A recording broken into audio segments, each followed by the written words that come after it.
গেল ৩ দিন হলো ফের বাড়তে শুরু করেছে যমুনা নদীর পানি, ফলে নতুন করে বন্যার শঙ্কায় নদী পাড়ের মানুষ। তবে আতঙ্কিত না হবার পরামর্শ দিয়েছে পানি উন্নয়ন বোর্ড। এ নিয়ে আরো জানাতে সিরাজগঞ্জ থেকে সরাসরি যুক্ত হচ্ছেন সহকর্মী শুভ কুমার ঘোষ। শুভ, যমুনায় ফের পানি বৃদ্ধি নিয়ে কি বলছে পানি উন্নয়ন বোর্ড, এ বিষয়ে বিস্তারিত জানাবেন। বুবলি, আসলে এই চলতি বন্যায় কয়েক দফাতেই যমুনায় পানি বেড়েছে এবং কমেছে। সর্বশেষ কিন্তু 27 তারিখ পর্যন্ত আগের দফার পানি কমেছিল। এরপরে 28 তারিখে কিন্তু এই যমুনাতে স্থিতাবস্থা ছিল।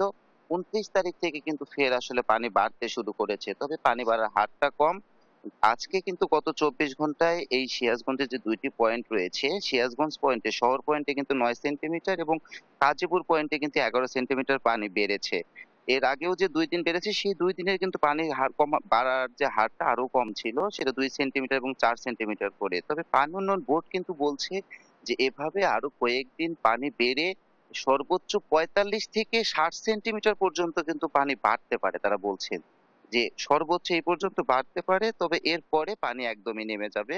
মানে বন্যাটা এই বছরে আর বন্যা হবে না, এমনটাই কিন্তু তারা বলছেন। আজকে যখন আমরা সর্বশেষ সকালে কথা বলেছি, তারা বলছেন যে 1.5 থেকে 2 ফিট, অর্থাৎ 45 থেকে 60 সেন্টিমিটার পর্যন্ত পানি ফের এই যমুনায় আসতে পারে।